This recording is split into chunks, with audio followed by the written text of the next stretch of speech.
Swayam Prabha. Digital India. Educated India.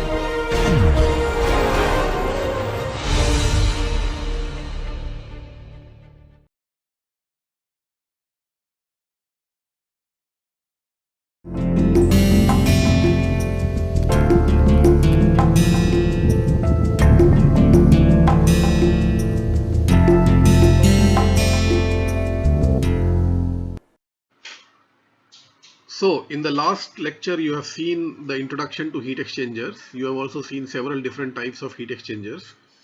Now we must move on to the analysis of heat exchangers. So before we proceed, we must first understand what is overall heat transfer coefficient. Now one thing which you have noticed, so we are on slide 28 right now, and this is section 2. So one thing which you have noticed in different types of heat exchangers which you have seen, the common thing which connects them is the broad configuration that there is a hot fluid, there is a cold fluid. These two are flowing inside ducts or chambers which are closed somehow. And then there is a wall, either a metallic wall or a solid wall or a ceramic wall or some type of a wall which separates the two fluids. So we don't want to mix them, so therefore they have to flow in a separate containers in ducts or tubes or shells or plates or passages, and the wall is there in between. So essentially the heat transfer takes place from the hot fluid to the cold fluid, passing through from the hot fluid, convectively getting transferred to the wall, then going through the wall, and then finally going to the cold fluid. So in this series or the path of heat transfer, what is the total resistance? What is the overall resistance is what we need to understand. So we are on slide number 28, moving to slide 29. So here you see a diagram of a simple tube-in-tube heat exchanger. Any other heat exchanger will have a similar configuration. The only thing is that this common feature of a hot fluid, a cold fluid separated by a wall will remain common to all types of heat exchangers. So as I was saying, the heat transfer heat exchanger involves two flowing fluids separated by a solid wall. Now the heat is transferred from the hot fluid to the wall by convection. So the first you have the high temperature Ti, which is the internal pipe with flowing where the hot fluid is flowing. So the heat, as I was saying, it will get convected to the inside of the wall, and this will require some delta T depending on what is the Reynolds number of the flow, what is the Prandtl number of the system, and things like that we have seen in the earlier lectures. Then the heat will pass through the wall. Again, here it will be pure diffusion. There is no convection, it's a solid wall. There will be a delta T again depending on the geometry of the wall and its thermal properties, that is K, rho and Cp. And then again you have the outside environment or the cold fluid inside the outside on the outside, wherein the convection will take place. So if you see the passage of heat transfer, you have three major resistances. Mind you, any radiation effects there may be radiation on the outside, for example. Also in inside also, these two are at different temperatures, so they will radiate with each other, but we will neglect them. In fact, neglect is not the correct word. We will include their effect in the heat transfer coefficients and adjust them accordingly so that the radiation is also taken into account. We will not invoke any radiation equations when we are analyzing the heat exchangers. So the primary resistances are three.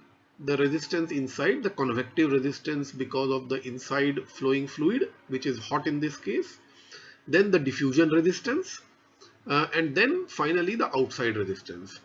And they are connected in series because the heat has to go from high temperature to low temperature, and it has to pass through these three materials, a medium, to finally establish a steady state type of a temperature difference between the hot and the cold side.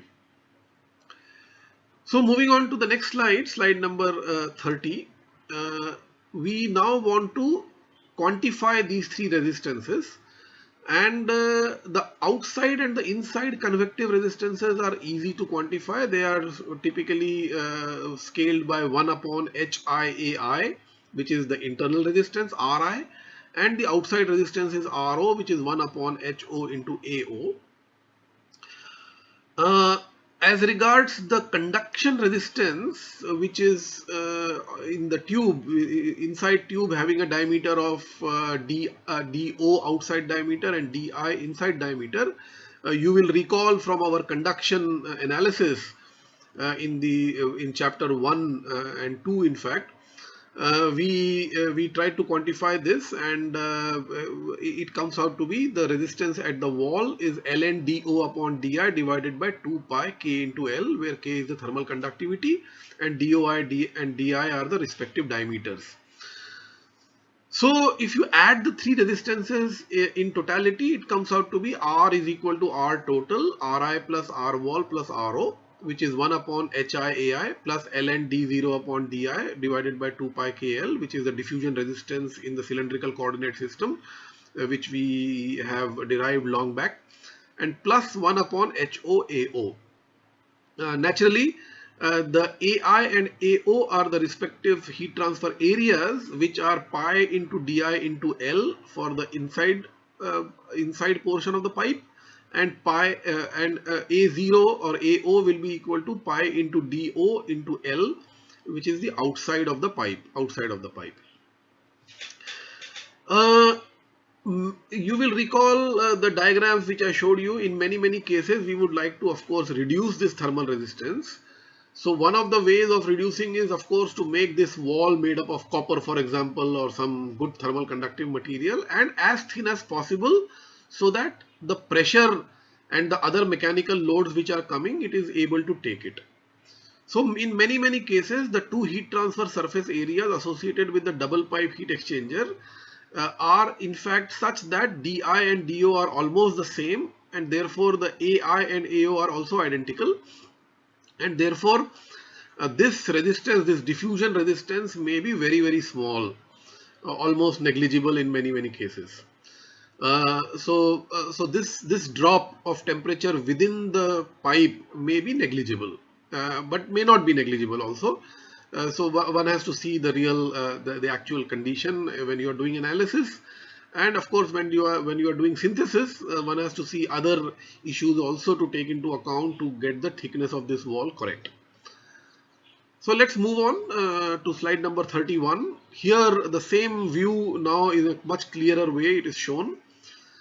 So the total Q which goes out from the inside temperature, which is hot, to the outside temperature, which is the cold fluid, will be simple. You have all the three resistances in the denominator. You can see R1, R2, R3. The R2 is because of the wall. Here it is given in terms of radii, which is the same. In previous slide it was in terms of diameter. So essentially it's the same thing. And this thickness can be almost zero or very small, and therefore this resistance may be negligible as compared to the other two, which are the convective resistances. You will also recall that the heat transfer coefficients of let's say liquids as compared to air is usually higher, or gases. So one of them may have a gas.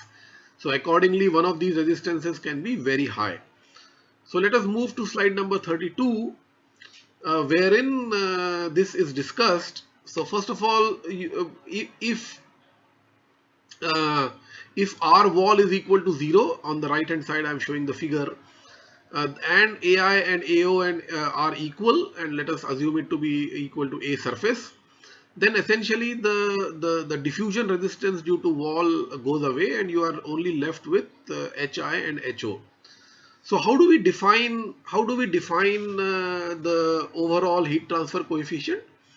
We can write something like that. So Q is equal to delta T upon R, which is like the classical statement, where R is the thermal resistance and delta T is the potential required to drive this Q dot, which must be equal to in simple cases we write HA delta T, but in this case we will write UA delta T, wherein U will represent all the resistances which come in the process of heat transfer from the hot fluid to the cold fluid. And naturally this will be equal to either UIAI delta T or UOAO delta T, because Q is a constant, it is a steady state heat transfer. So what goes from inside must come outside. Outside, of course, the area is larger, but accordingly the UO will become smaller, and therefore you will see that this equality will also hold. So when you write or cast the equation in such a manner, U is the overall heat transfer coefficient. Mind you, it is exactly like H. However, H is H is only used when a single fluid transfer and a single wall we are dealing with. Here we have multiple, let's say, resistances, and each resistance is added up, and the combined resistance is written as uh, let's say 1 upon U or 1 upon UA, if you see this equation. So therefore 1 upon UA is equal to 1 upon UIAI is equal to 1 upon UOAO, because AI and A0 can be same for a very thin wall. And therefore the R is equal to, if you write R, the R wall may be dropped, and you are left with 1 upon U is equal to 1 upon HI plus 1 upon HO. So now there are three resistances, one because of the convection, one at the inside, one because of the convection outside, and one the wall. Wall can be there or it may be neglected depending on the actual let's say magnitude of these three resistances. Now which one of them is dominant? So we can discuss this. The overall heat transfer coefficient is dominated by the smaller convection coefficient. So you can see here, let us say if you have air on the outside and a very fast flowing fluid or water, let us say inside, at very high Reynolds number.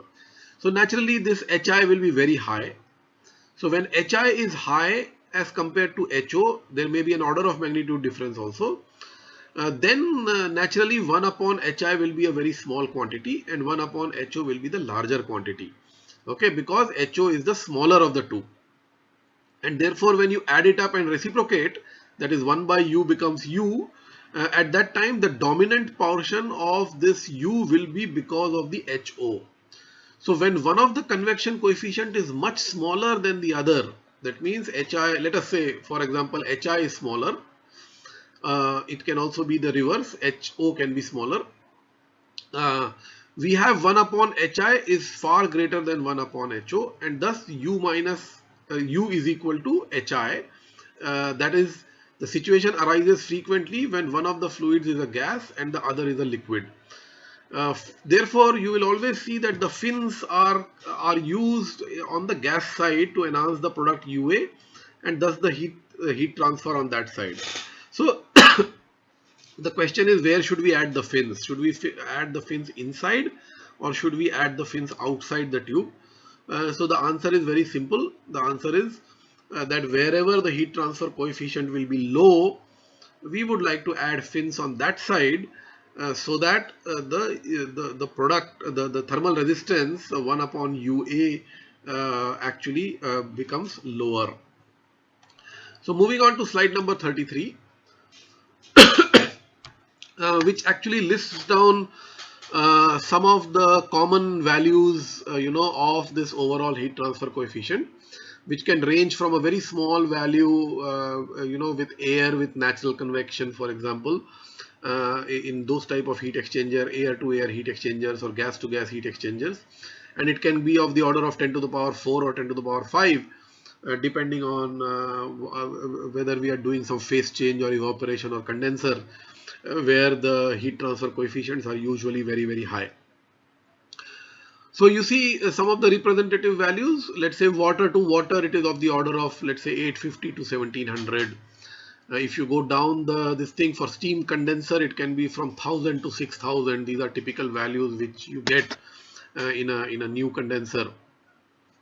As the condenser becomes old, there will be some fouling on it. So we will talk about fouling in a later lecture.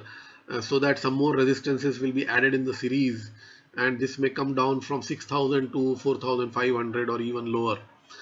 Then, for example, you have steam to air in fin tubes. You can have very small, 30 to 300, for example. Similarly, gas to gas or water to air, it can also be pretty low. So you should have a certain feeling of these values, because if your answer, for example, for a condenser, if your numerical answer comes out to be 15 or 20 or 30 watts per meter square Kelvin, then you should immediately realize that something is wrong, because a steam condenser will never have such low heat transfer coefficients in real time. So moving on to slide 34, here you see several examples. I have tried to put many figures so that you also come to know that usually the heat exchanger tubes, especially when you are using gas or air, they will always have some fins. Now the fins may also be sometimes inside, because you may have a refrigerant flowing and you may like some turbulence also, and some extra fins. You can see here that the fins are actually inside also as well as outside. So this decision has to be taken. It's a techno-economic decision. On one side you want to maximize the heat transfer coefficient, but on the other side you don't want to employ a tube which is very expensive to manufacture. So you have to do a trade-off. There are certain tubes which have only fins on outside and they are smooth from inside. There are also special structures like this which are created when you create an outside fin. There is already internal serrations which are created, excuse me, during the operation manufacturing place. So now whenever there is a fin, how do we account for the area? You have this area inside and area outside, which you have to calculate to get the heat transfer, overall heat transfer coefficient. So when the fin tube is finned on one side to enhance heat transfer, the total heat transfer surface area on the fin side will be A fin plus A unfinned. So for example, you see fin here, there is the fin area, the area of the fin, that is the enhanced area, and then there is some gap in between the two fins. So the cylinder there is no fin on that cylinder, which is the internal pipe. So this is the unfinned area. So for short fins of high thermal conductivity, we can use this total area in the convection. So whenever you calculate 1 upon HA, this H can be inside or outside. Wherever there are fins, you have to, so whenever you are using fins, so that appropriate area you have to calculate. So how do we calculate that area? The net area AS is the unfinned area, which is the bare area between the two fins of the cylinder or the pipe, and plus eta fin. You remember the efficiency of the fin which we have derived, because the entire area is not being used for heat transfer. In fact, if you remember, it's a combination of sine hyperbolic and cosine hyperbolic functions.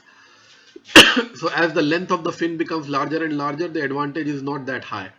So you have the eta fin, if you remember, the efficiency of the fin which we had defined, so into the area. So whenever I give you a problem wherein you have a finned surface, then please use this area either outside or inside, depending on where the fin is located. Moving on to number 35, which is the last slide now. So we have defined in this lecture the overall heat transfer coefficient. We have also seen how the overall heat transfer coefficient can be calculated. And whenever there is a finned surface, you have to be extra careful about considering the area of the fin and the fin efficiency. Here I end this lecture. I leave you with two pictures wherein you can see very large heat exchangers for chemical process industry, which are being transported from one location to the other for erection, like a shell and tube heat exchanger, for example. And you also see on the right a plate fin heat exchanger, which is also fairly large for a heavy duty operation. And you can see the serrated fins. You can see the inlet outlet ports also. Alternate let's say the gap between alternate tubes is filled with hot and cold fluid. So they are stacked together. And we would like to know the overall heat transfer coefficient under such conditions. So with this, I close my lecture number 2 at slide number 35. So in the last lecture, we have seen the three primary resistances which come in a heat exchanger. That is the convective resistance and the conductive resistance in the wall, which separates the two hot and cold fluids. Now that was an ideal heat exchanger. In a real heat exchanger, there are some additional issues which come, and we must see them and appreciate them and try to include that in the analysis also. So in this lecture, which is we are on slide number 36, we will see what is called as fouling. What do you mean by fouling, and how do you incorporate that in the analysis of the heat exchanger?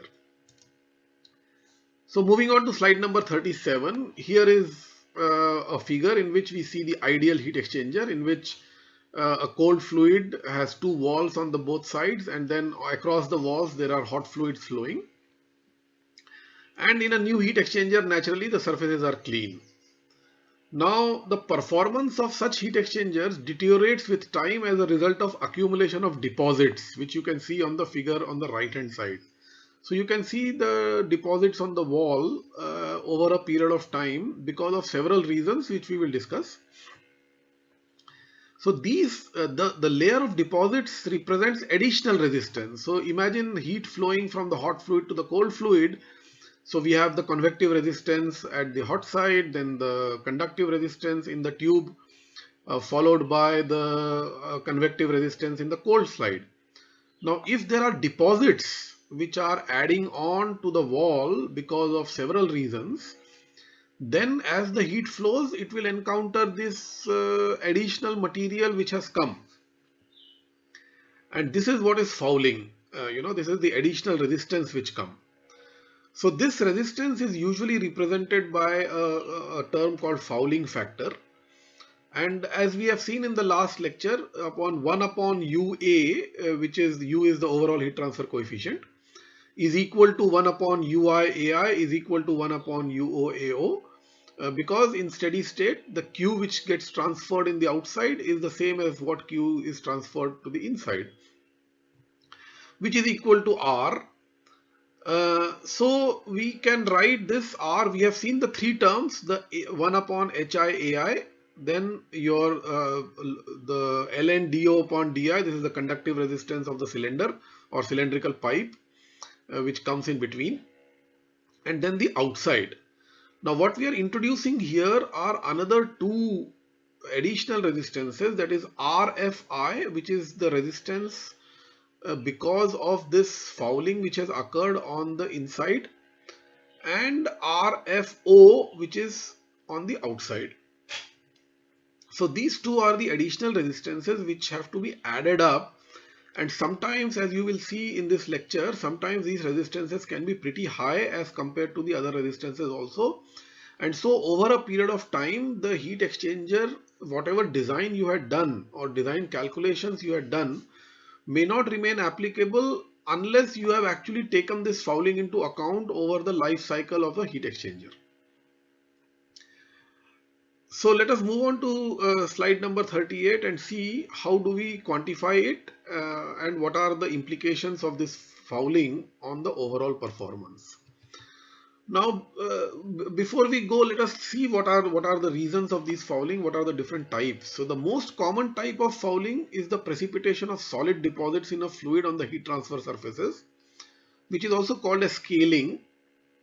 You must have seen in your home also that the old stainless steel utensils, when you buy from the market, they are pretty clean and they are shining.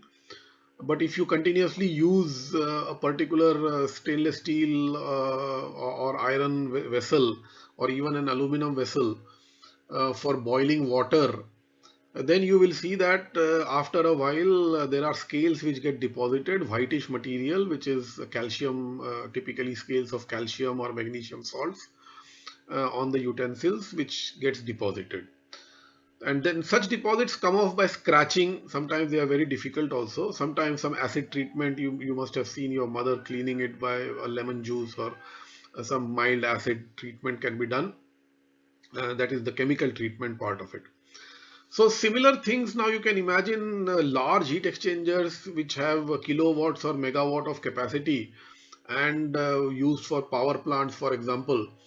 almost 30% of the power plant capacity or the electrical power gets actually dumped in the river through a condenser. Then the rate of such deposits is rather high in real-time heat exchangers, and therefore you have to account for it, you have to understand it, and if you are maintaining a heat exchanger, then you must also do cleaning and periodic maintenance so that this thermal resistance get periodically removed, or the resistance is treated so that the overall resistance is manageable and it comes down back to the original design calculation for which the heat exchanger duty was designed. To avoid scaling, therefore, many times you have to do fluid treatment also. For example, water needs to be removed of the salt, so water has to be softened. So when we use for boiler water, for example, we use softened water. So there are water treatment plants which will do this to extend the life of the boiler, to also extend the life of the maintenance cycle, and to continuously make sure that the thermal resistance does not go beyond a particular level. Otherwise, the heat transfer will be reduced and our heat exchanger performance will be jeopardized, or it will go down. Also, severe scaling may also lead to damage of the tube itself, and then this will lead to leakages which may occur in boiler tubes. Scaling can also occur by gas flows. So you don't think only that liquid only will lead to fouling or these additional resistances, but even gases can do that, because the fuel gas, for example, may have some sulfur, and you may find that the sulfur dioxides are formed. Eventually they will react with the steam. H2O is also a combustion product. You may have sulfuric acid which can form, and it can lead to corrosion type. So that is the another type of fouling, which is corrosion or chemical reaction driven fouling. You can also have local electrochemical flows which can occur because of the presence of, let's say, salt water in a brass heat exchanger or a copper heat exchanger, for example. These salts may also lead to electrolytic flows, local eddy currents, and electrochemical deposition or electrochemical wearing or pitting or corrosion can also occur in heat exchangers. Another very important type of fouling is because of biological growth or algae. Also in marine heat exchangers, you may have marine animals which can form calcium shells or barnacles inside the heat exchanger, which is very, very hard. They are like the ceramic materials which gets deposited, coral or shells type of material, which these insects would like to make in the warm water, which gets stagnant inside a heat exchanger. For example, if you don't operate it for a very long time, then algae and biological fouling can also happen. Vegetative growth can also take place inside heat exchangers. So these are like real-time important issues which we must take into account. So moving on to slide number 39, how do you quantify it? So usually experiments have been done. We also analyze this material for its thermal conductivity. You can see here a pipe is severely fouled. You can see the original thickness of the wall and now the thickness of the fouling which has occurred, the deposits which have occurred over a period of time. Now another important problem is that you can see here the diameter of the pipe gets reduced considerably because of this fouling. And if you want to maintain the same mass flow rate, now you need a larger pressure drop. So the pumping requirement goes up. So, and if the pump is not capable, then the mass flow rate gets reduced. And if the mass flow rate gets reduced, the Reynolds number gets reduced. The Reynolds number may change if the pumping power is not increased, and therefore the heat transfer again gets dropped. So you have not only the HO gets affected, there is an additional resistance because of conductive resistance also because of this fouling. Then this algae growth or corrosion or scaling is also a very strong function of the operating temperature of the heat pipe, of the heat exchanger. Also the length of the service, and it decreases with velocity of the fluid. So the fluid velocity, the Reynolds number, also affects the rate of growth of this particular fouling. So here you can see some representative figures, the representative fouling factors, which is the thermal resistance due to fouling for a unit surface area. So you can see it is your heat transfer coefficient is 1 upon H. The heat transfer coefficient is H. So 1 upon H is the resistance into meter square, and therefore 1 upon HA is thermal resistance. So this fouling factor is watt per meter square Kelvin. So it is reverse of your heat transfer coefficient. So larger heat transfer coefficient means a smaller resistance, and therefore this RF in a way is a reciprocal of one of H. So 1 upon H has the same units as RF. So you can see here distilled water or sea water or river water, boiler feed water below 50 degrees, it is 0.0001, but as soon as the temperature becomes higher, the fouling factor becomes large, and you can see a very strong let's say function of temperature here. Similarly, fuel oil will also get, maybe some waxy deposits will come in the heavy oil or diesel oil mixture. They may also be a little acidic, which can react with this material.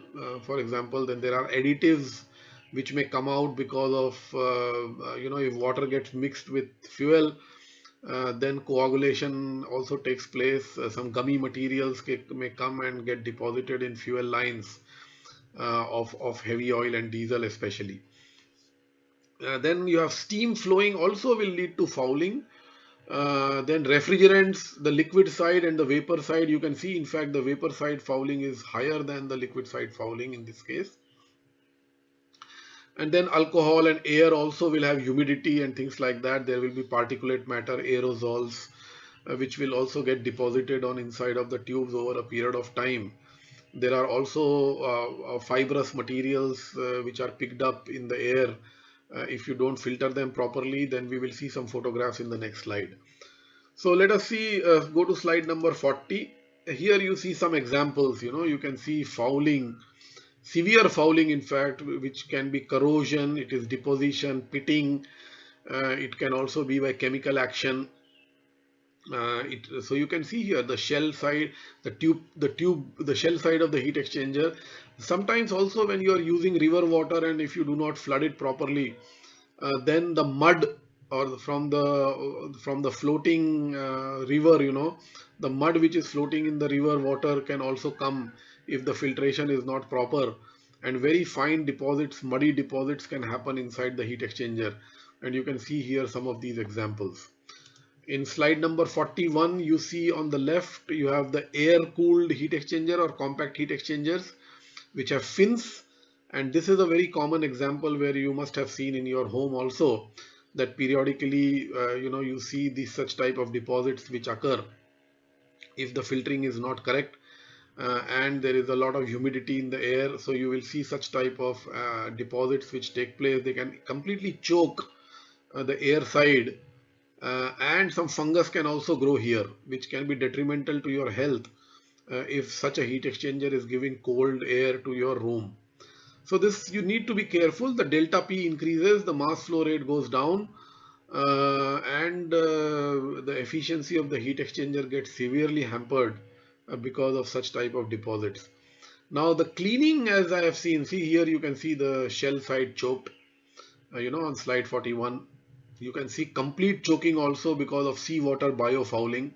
So you can see a lot of animals, these crustaceans, trying to make their colony here inside the heat exchanger, and this can be very, very difficult and detrimental to the health of the whole plant.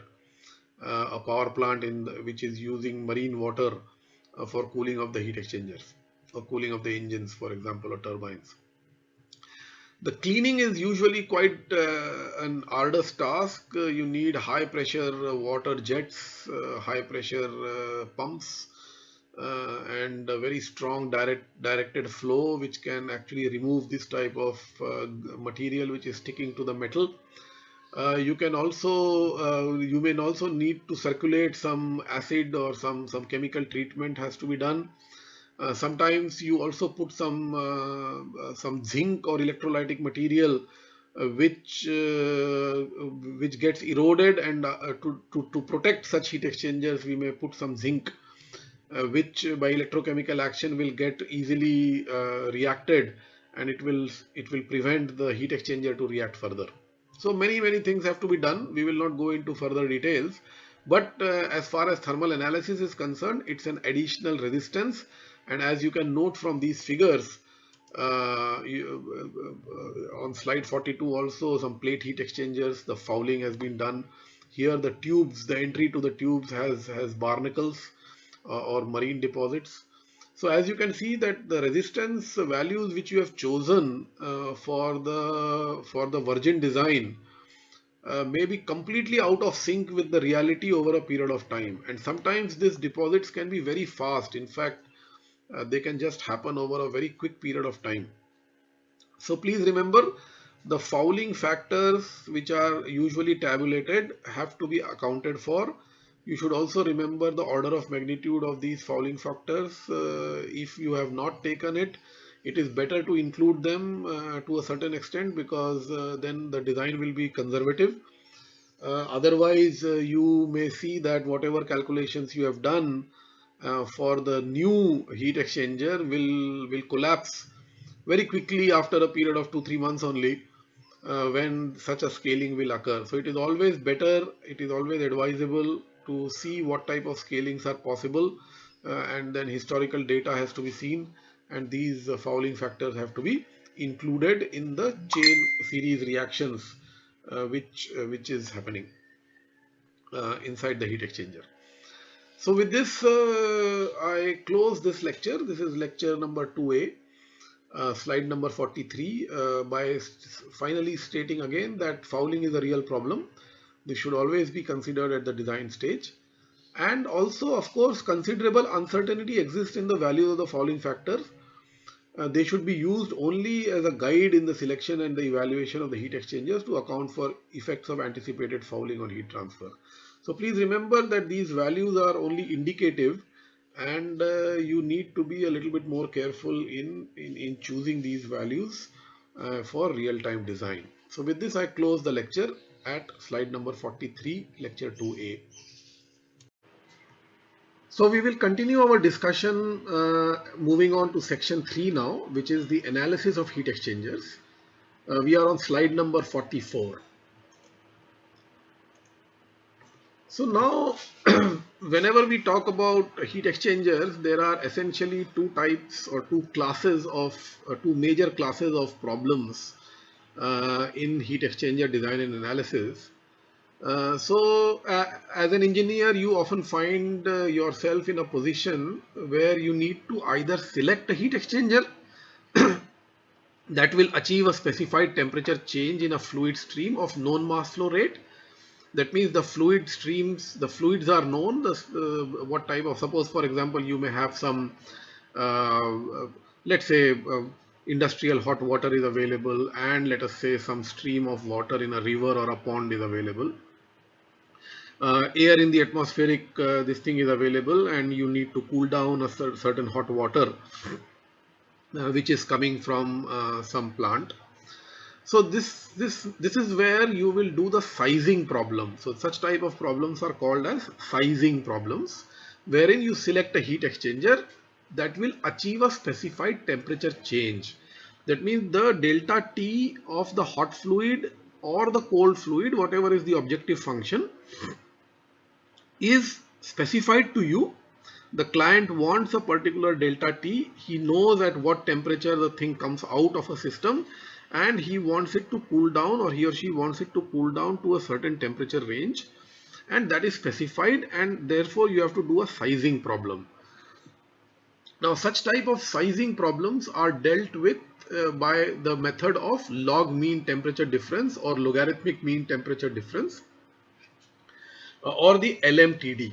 So we will of course spend a considerable amount of time on understanding this LMTD method. You already know the definition of LMTD.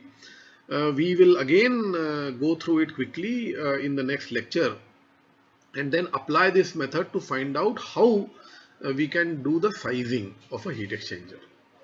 Now, the other problem which can occur is that if you have a specified heat exchanger, that means the heat exchanger is available to you.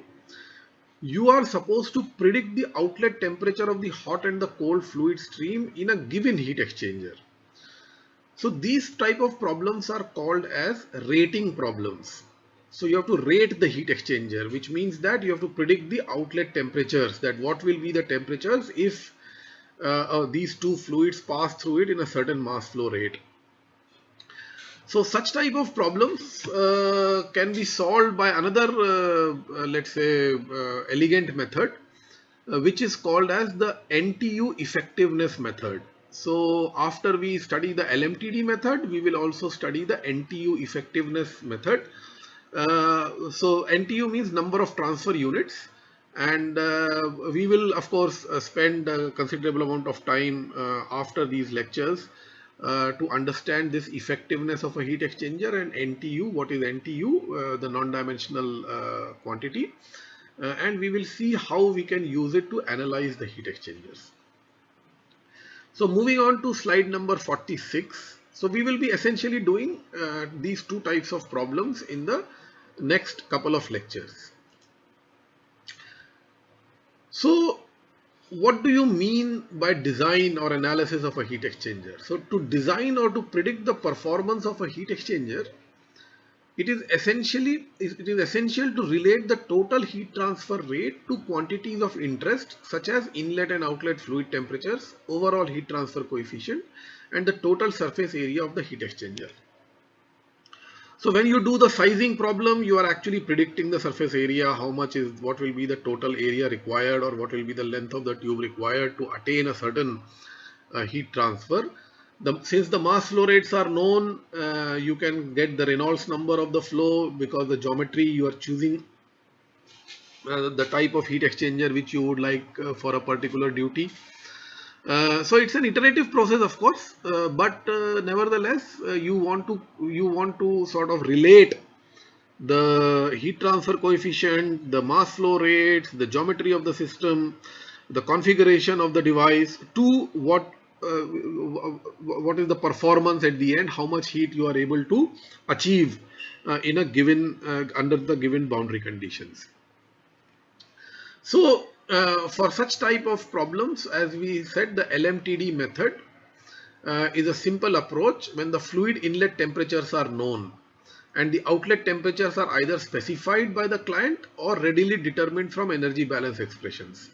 So when these temperatures are known, the inlet temperatures and the outlet temperatures, or what is the expected outlet temperature, if this is specified, then we will use, as I said, the LMTD method or the logarithmic mean temperature difference method for this class of problems, the sizing problem. Then it is also used for determining the size of the heat exchanger. That is what I am saying, sizing, to realize the prescribed outlet temperature. So for example, if you know the inlet temperatures and for a given size of heat exchanger, the outlet can be predicted. But then if that doesn't satisfy the client, then you need to increase the area so that there is more residence time inside the heat exchanger, and so you will get the desired outlet of either the hot fluid becoming colder or the cold fluid becoming hotter, whatever is the main objective function. You achieve that by the sizing problem. So this is how you will proceed. So let us try to understand it more, let's say, clearly in the next slide, which is slide number 47.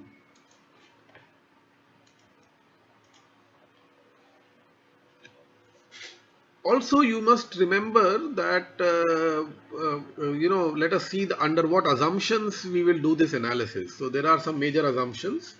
The first one, of course, is to note that the heat exchangers usually operate for long periods of time with no change in their operating conditions. So more or less, once they are designed, they will continue to operate. Of course, as we have studied in the last lecture, the fouling may take place over a period of time and the performance may decrease a bit. But then routine maintenance is done to clean the heat exchanger also.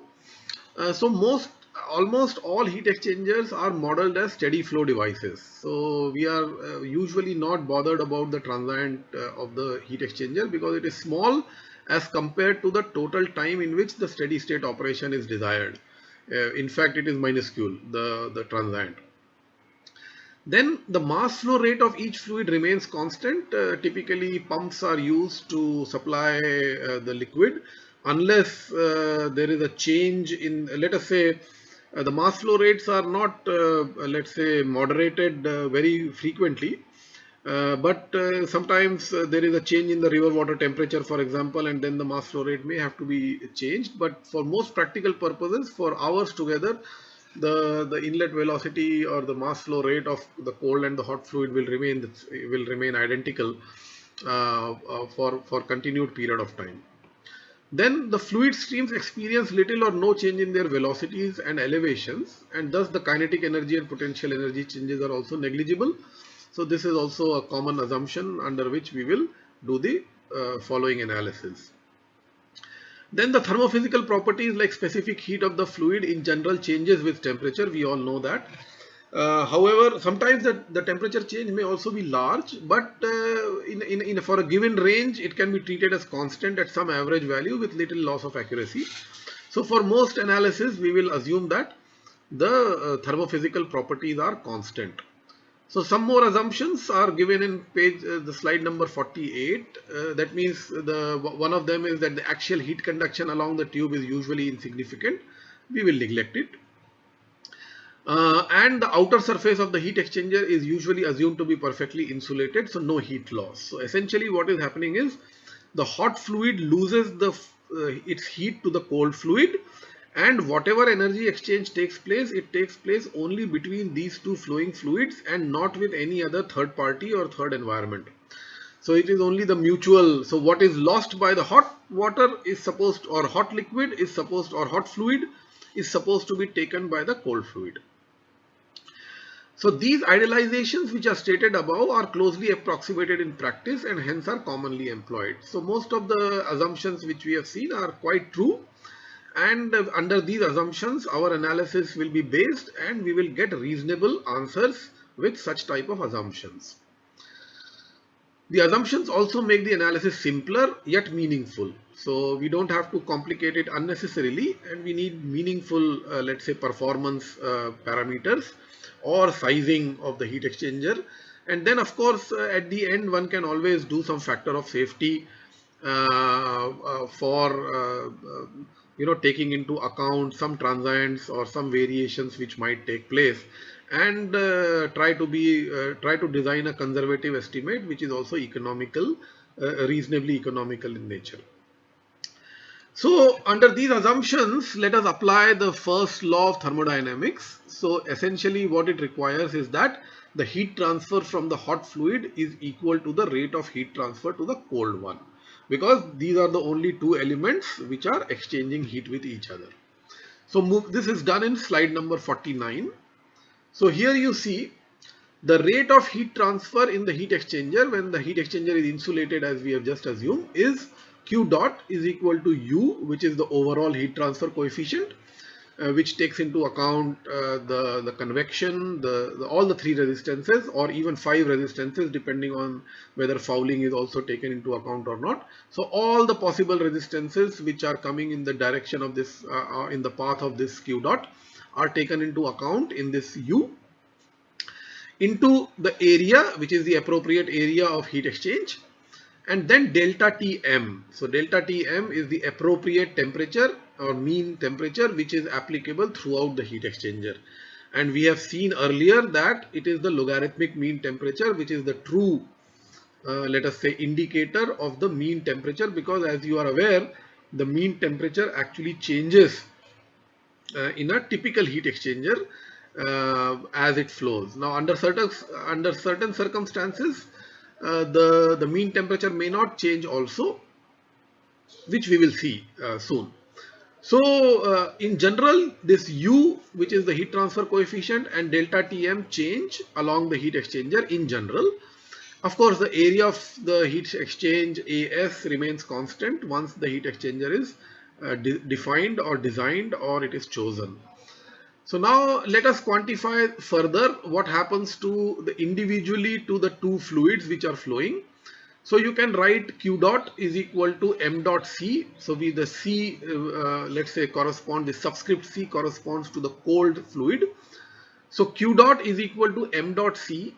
This is the mass flow rate of the cold fluid into CPC, which is the specific heat of the cold fluid, into TC out minus TC in. So that is the cold fluid will become hot, and therefore TC out will be hotter or larger than its value will be larger than TC in, because the cold temperature will cool down, will become hotter as it passes through the heat exchanger. So this is the heat which is absorbed or taken by the cold fluid.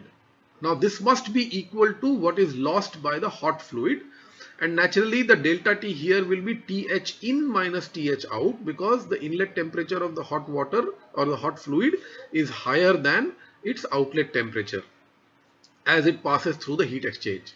So this much amount of heat, which is exactly equal to the what is gained by the cold fluid. So these two equations must be identical.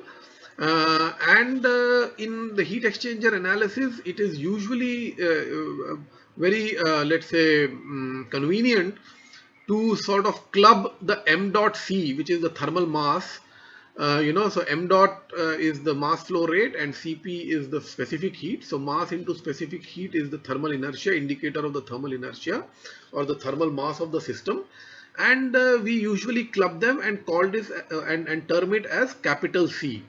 So this small c is the specific heat at constant pressure of the liquid or the fluid, and this Ch is the thermal inertia, which is so m dot h into Cph, and similarly capital Cc will be equal to m dot C and Cpc. So you can write this equation as Q dot is equal to Cc into delta T cold, and that is also equal to Ch into delta Th. So moving on to slide number 49. Now, so as we have seen, it is convenient to combine the product of the mass flow rate and the specific heat into a single quantity, which is called as the heat capacity rate. Now the heat capacity rate of a fluid stream represents the rate of heat transfer needed to change the temperature of the fluid stream by 1 degree as it flows through the heat exchanger. So this is the mass flow rate multiplied by the specific heat, and therefore it is, in other words, it is the amount of heat which is required so that the temperature changes by 1 degree centigrade.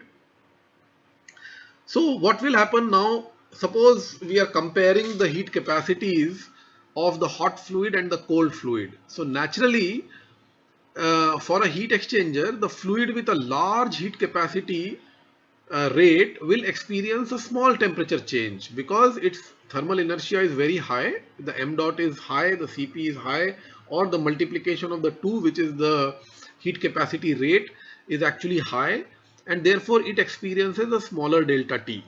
So please note that as soon as you have a higher thermal mass, then it is natural to say that this particular fluid out of the two, out of the hot and the cold fluid, the one which has a higher heat capacity rate will have a smaller temperature change, and vice versa. So now what happens if Cc is equal to Ch?